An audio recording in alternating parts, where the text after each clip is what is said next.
I think as a little boy, one starts with collecting cigarette cards and cheese labels, and you get really excited then as a youngster. And then as you get older, you get more and more carried away, and the collections get bigger, and eventually it sort of overtakes you completely. I mean, some people collect Degas and Van Goghs and store them away, but I find the personal little things a great deal more interest than probably a lot more expensive and valuable things. Sheffield-born David Roberts is obsessed by collecting memorabilia of film stars and the infamous. He moved to Jersey in 1962, and now evidence of his collecting passion fills every room of his St Brelard home. It's a collection worth millions of pounds and includes the guns of gangsters John Dillinger and Frank James, wallets and diaries of Adolf Hitler, items of Nazi leaders Joseph Goebbels, Hermann Goering and Rudolf Hess, cigar cases of Benito Mussolini, and various items of clothing belonging to film actress Marilyn Monroe.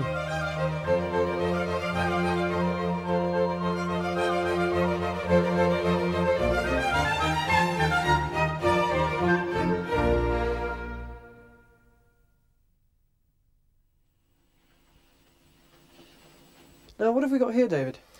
Well, this is a case, unusual case, given by Vice Marshal Hermann Goring to the aviator Charles Lindbergh.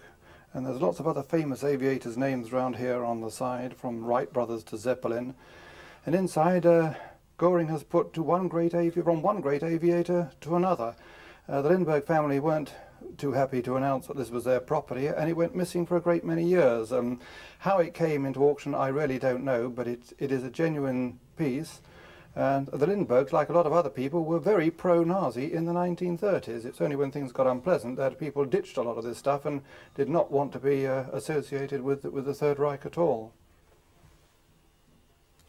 This is a cigar case owned by Benito Mussolini with his portrait on the front, given at a fascist rally, an important fascist rally, to one of the fascist chiefs at the time.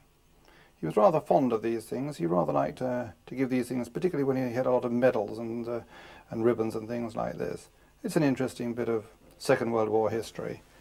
This one is a little bit more interesting in that it was given to one of the people that got him out when he was rescued at the end of the war, when Hitler went in and rescued him. He gave that to one of the officers who told him that if he did not get in the plane and go with them, they would kill him then and there. He was terrified of flying. In gratitude, he gave this case just 3 months before he was killed and hung upside down in Italy just before the end of the war. The belt is a boxing belt given by the promoter Tex Rickard in 1919 to world heavyweight champion Jack Dempsey, who beat Jess Willard in 3 rounds in Toledo, Kansas, knocking him down 7 times in the first round, and having to come back in the ring after he'd retired from it when he'd been told that Willard had beaten the count. Many people think that Dempsey was the greatest fighter of all time. This is a rather overdone piece that was used for advertising purposes of the film actress Rita Hayworth, who used this as a cigarette case and a vanity case. She used it in many cigarette adverts, and I've got lots of photographs of her actually using this. It's a bit cumbersome just to get out of your handbag, I would have thought, but she has there an inscription, "To Gloria best always, Rita Hayworth," with a little note to this person, who might have been a member of her family or a fan or something like that. Obviously, after some time, she grew a bit bored with it. But I don't. I think it's a beautiful, beautiful thing. Not a thing that you carry every day, but a lovely bit of work. This is a cigarette case given to the Chicago mobster Al Capone by John Torrio, the man that brought him into Chicago to run the rackets from him. Torrio was later shot at and left for dead on the pavement, and Capone took over his rackets and became the #1 mobster in that area.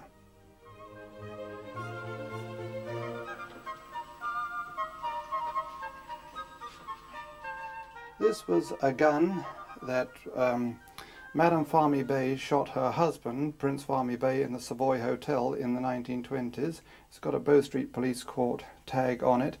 She shot him 7 times, and he managed to get her off. A remarkable piece of defence by Sir Edward Marshall Hall, who actually pointed this gun at the jury and said to them, imagine that you're this poor woman being terrorised by this Egyptian, this foreign man, and then even let the gun fall to the ground. The whole jury shook, and of course the lady was acquitted. She had to be after that piece of melodrama.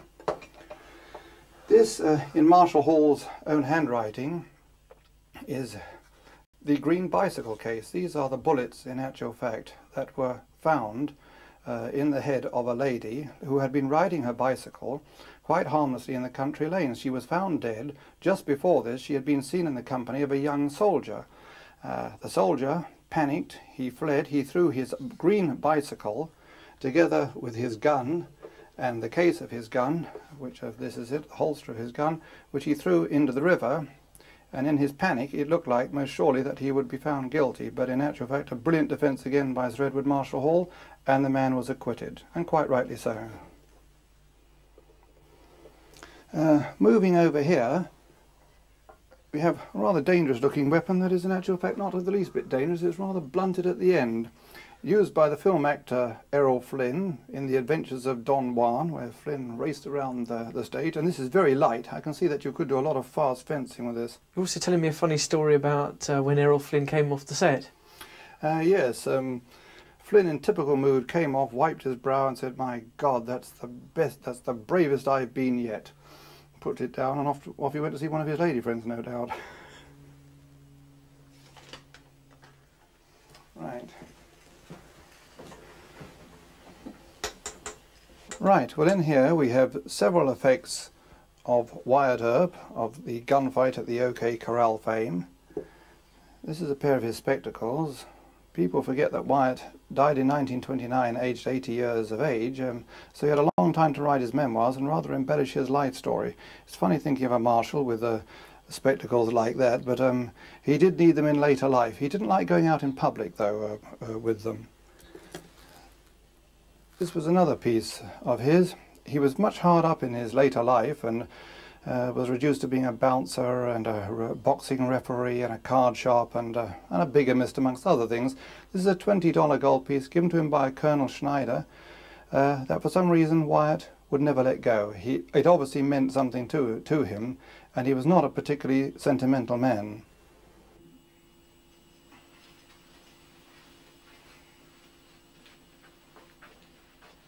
David, what have we got on the table here?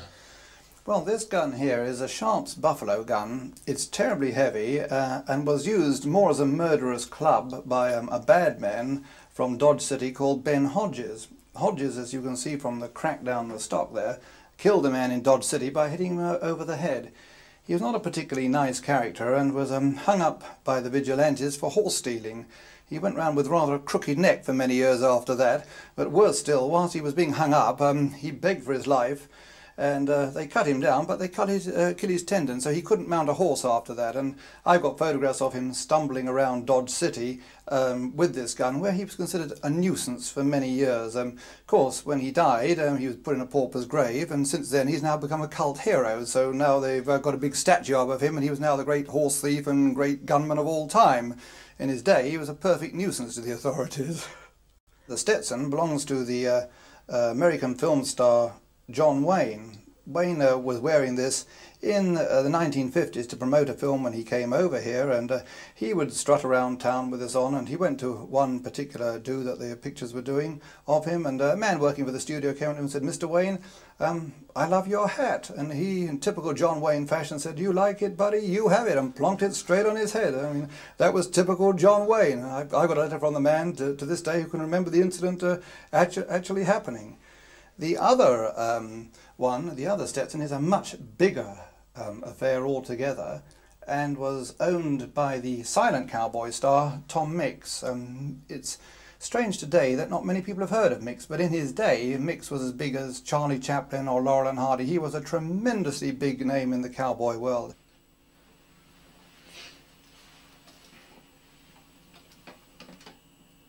Just here we have a pair of earrings made for the Duchess of Windsor in 1965 by David Webb. They came up for sale in the big sale in Switzerland. They were lot number 11, because if they were lot number 25 I wouldn't have got them, because by lot number 15 the whole buying world had gone bonkers and were paying 10, 20, 30, 50 times the amount really of what they were worth. Slightly more sinister are the items down here, which were the properties of Eva Braun and Magdala Goebbels, the wife of the propaganda minister Joseph Goebbels. Just above here, these rather two startling bits of jewellery, which in actual fact I must confess are glass. They are owned by the film actress Mae West, who many people believe were the real McCoy for many, many years. At the start of the war, in about 1940, Miss West sold all her jewellery to aid the American war effort, substituted it with the glass that you see here, and fooled people for 30, 40 years that they were glass. It's only when she died and that they came onto the market and great collectors went to examine the stuff that they found out that they were copies. Very good copies, but are copies just the same. At the top here, we have a very slim letter opener that was once the property of Joseph Goebbels, the director of propaganda of the Third Reich.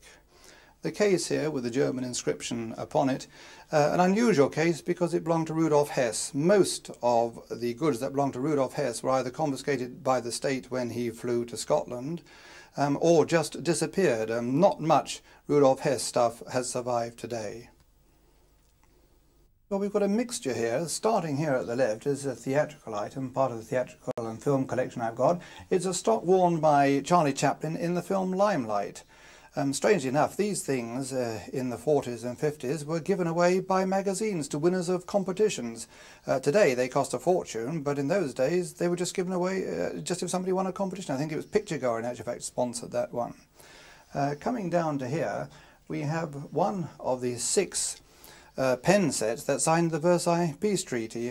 Where the other 5 are, I don't know. I've tried the Imperial War Museum and museums in France, but there were 6 made, but that is the only one that I've seen, but perhaps somebody will now come up with the other 5, you just don't know. This napkin ring was worn by one of the survivors of the Titanic. A young girl, she was told by her mother to get into the boats because an exercise was going on and to take something that she might use as a flannel or something like that. So she took a serviette, and the ring has survived.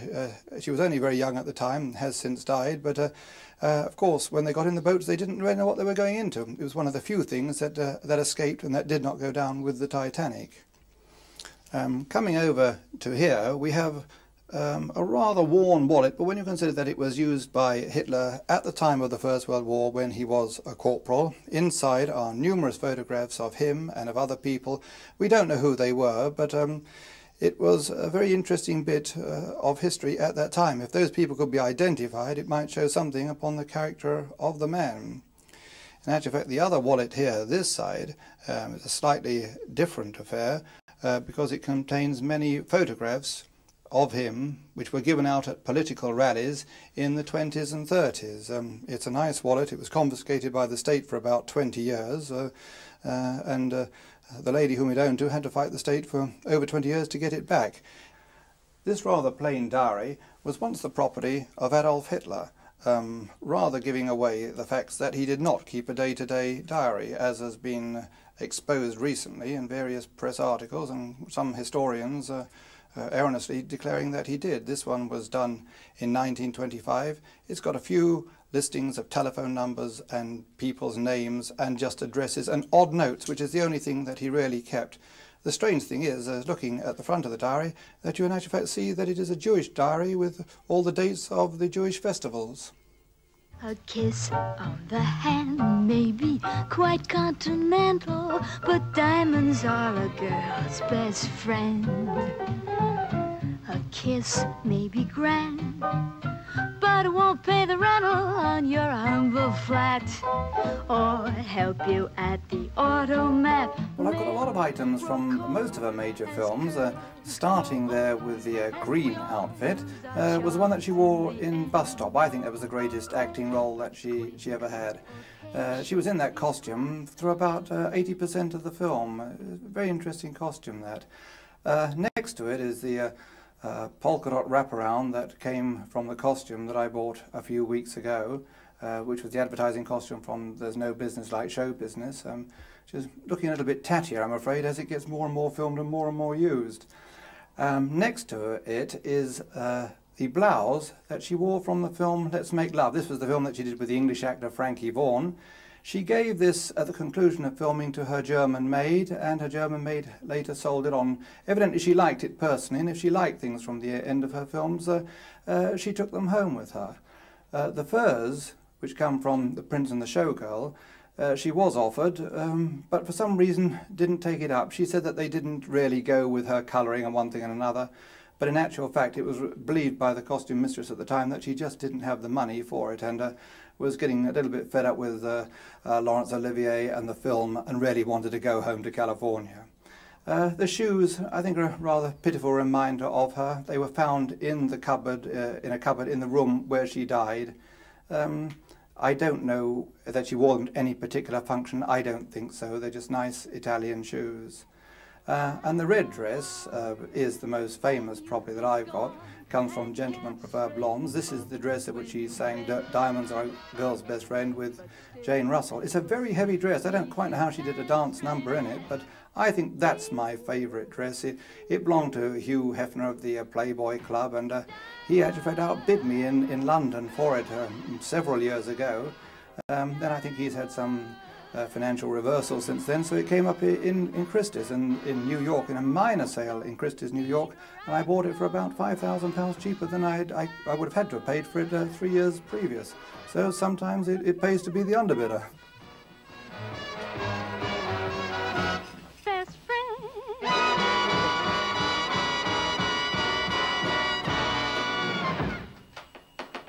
Ah, well, here, Eric, we have a watercolour done in 1916 by Adolf Hitler. At this particular period of his life, he was down on his luck. He was a very vicious and revengeful man. He was in the beer cellars in Munich, beating up a lot of hatred against people. And as an artist, a frustrated artist, which you can see that he was, he would go out and paint these street scenes or scenes outside cafes, take them into the cafe owners and get a free meal. I mean, literally, that's what he did at that particular time. They've not been popular for many years, but of course now they have become very popular, and you've now got to watch out for fakes, because there are fakes just about everywhere on the market. But as I say, if you know a good auction house or a good dealer, if you do have a fake, then you can always get your money back, or hopefully. I mean, I had a gun that was sent to me that was belonged to Custer of the Battle of the Little Bighorn fame. Great gun. The only thing is, when I got it here, it had got a date on it, 20 years after he died of the Little Bighorn. I thought, well, that's a good one. So I took it down to town, and Bob Ritchie, probably knows more about guns than anybody else here in Jersey, pointed this out to me and said, no, this is dead not right. But it took us a year debating with the auction house in Los Angeles, but we did get our money back in the long run. But fakes do abound, so beware, and be particularly beware of things painted by Adolf Hitler, because 90% of them ain't painted by him. David, what's the history behind this? Well, it's a French Empire clock made about 1870, 1880, but I got it from the Malibu house of the entertainer Liberace, who died a few years ago. It was one of the nicest things in his house, and I'm afraid to say, in rather a disappointing sale, because a lot of it was very tatty, cheap stuff. It went to London, then it came back. It went all around the world before it eventually arrived here in Jersey, and I thought, well, it'll never go, and it's never stopped since. Fantastic. This gun is a Smith & Wesson gun that was owned by the infamous Frank James. Frank James was Jesse James's brother, and in 1876 they went to rob the bank at Northfield. They were blasted out of the saddle by the townsfolk, but as Frank James left the bank, he turned around and killed the cashier. Probably with this gun, we don't exactly know. I mean, these men carried many guns when they went on a raid. They didn't have time to reload, and they shot as they saw fit. We come down here to Monty's Berry with the infamous 2 cat badges, of course, which really is illegal. Most people scream when they see this, most military people do, but Monty being Monty had his own way of going about things. The cufflinks, the gold cufflinks and Rice Marshall ring of Hermann Göring, beautifully made, came up in auction a few years ago. They were, I think, taken from him, probably illegally, by the American military when he surrendered. I got them in a deal behind the scenes. A lot of these Third Reich stuff comes up behind the scenes rather than actually goes into auction houses. And last here we have the wooden gun used by Public Enemy #1 John Dillinger. For 40 years the FBI refused to admit it, that this gun existed, but he whittled this gun in an Indiana jail, and they said that he couldn't hold up the jail with 30-odd people in it, but he did. And some people say it isn't impressive, but I say, you know, if you look at that, and if I'm pointing that at you and I'm telling you to open the cell or I'm going to kill you, and if you're John Dillinger and you kill anyone, he was the most feared man in America at that time, I don't think you're going to debate the point, you're going to open up the cell. This rather sinister-looking weapon, as you can see, it's a sawn-off shotgun, very dangerous because it's sawn off at both ends and was used by a mobster called Ford Bradshaw. Bradshaw would literally stick this down his trouser leg like that, walk into a bank, somewhat I would think stiffly, would whip it out and demand the money. It is a very dangerous weapon. He was one of the big bandits of the Cookson Hills, and in the end, Pretty Boy Floyd, who was the king of the Cookson Hills, said, "Let him go, he's too dangerous." He got into an argument in a roadhouse with some Prohibition agents one day, and I have the coroner's report that said that his hand was round this gun when he died. He ran out to get this gun from his car. Unfortunately, he got 7 bullets in his back by the time that he got there. It's a great bit of American Western or Depression history. I'm lucky to have it here in Jersey at all, because you couldn't get this gun in England. It would not be allowed. The laws will not permit you to have a gun like this in England. So I'm lucky to be here in Jersey. Indeed, you actually had problems even getting into Jersey, didn't you? Well, I did rather. I think that it probably flummoxed the authorities there. They didn't quite know what the weapon was, and I stood around talking to them for some time and giving them all the various certificates and said I'd been to see the police and they've okayed it. And I must admit, looking at it, it does look a bit vicious and a bit nefarious. Anyway, a rather snooty fellow, to say the least, who wasn't being terribly cooperative towards me, said, "Well, I must go around the back and talk to my superiors and don't move from here." This sort of attitude. And he disappeared for about 5 minutes or so, and I couldn't think what he was doing, so I just peered round the back. I opened the door, peered round the back, and he was actually going up to his superior and going bang, bang, bang, like this. And the other fellow who he was doing it was going, "You got me, Bonnie, you got me, Clyde," and falling over the desk.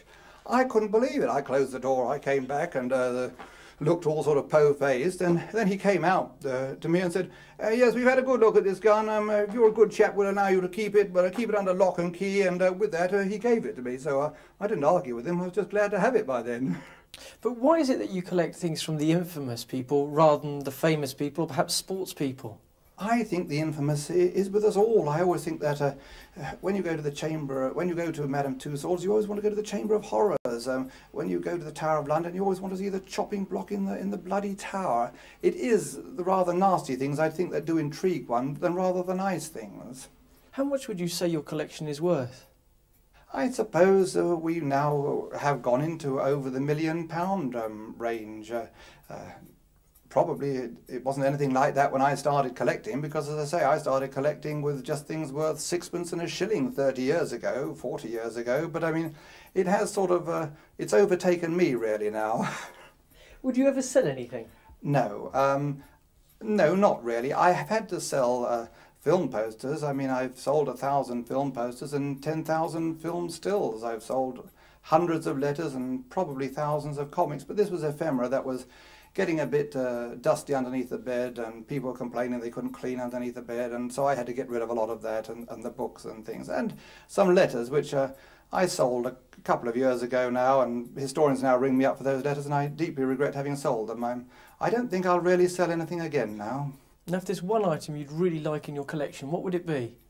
I'd like to own the spruce goose owned by Howard Hughes, but I think the neighbours would complain, you know, I'd have trouble getting it up the drive and licences and all that, so I think that's definitely off. But if anything of Howard Hughes or Lawrence of Arabia, another great find, if anything of his came up, I'd love to have it in my collection.